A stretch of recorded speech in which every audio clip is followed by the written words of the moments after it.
అన్నా దయచేసి ఈ వీడియో అందరూ చూడండన్న.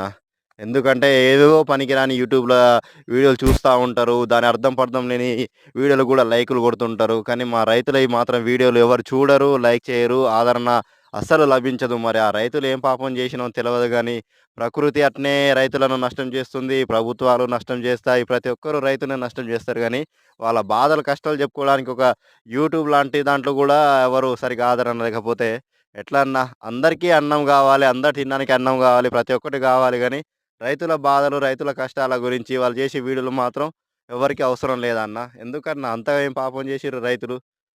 మనకు ఫాస్ట్ ఫుడ్ సెంటర్‌లున్నాయి గదా! బేకరీలున్నాయి. ప్రతి ఒక్కటి అనుకుంటారుగా అన్న. ప్రతి ఒక్క ముడి పదార్థం అన్నీ మన రైతులు పండించిన పంట ద్వారానేగా అన్న వచ్చేటియి. అక్కడేమన్నా మిషన్‌లో, కంప్యూటర్‌లో డౌన్‌లోడ్ చేసేది కాదు గదా! దయచేసి రైతులకు గూడా, రైతుల వీడియోలకు గూడా రైతులను గూడా కొంచెం ఆదరించండన్న. ఈ వీడియో అందరికి షేర్ జేసి కొంచెం మా బాధలు గూడా చూపెట్టండన్న.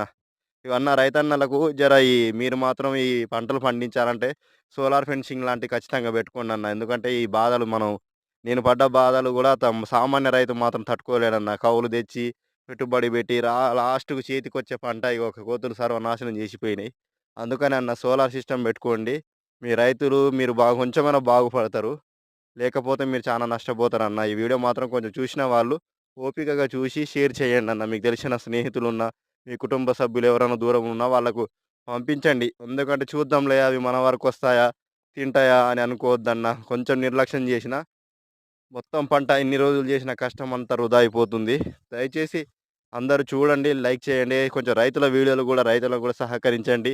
రైతు లేకపోతే భవిష్యత్తులో చాలా కష్టం అన్న. ఏదైనా డౌన్‌లోడ్ చేసుకున్నంతాన టెక్నాలజీ పెరిగింది. ఏఐ టెక్నాలజీ వచ్చింది.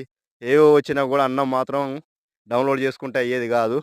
రైతు కష్టపడితేనే అయ్యేది. ఓకేనా ఫ్రెండ్స్? షేర్ చేయండి.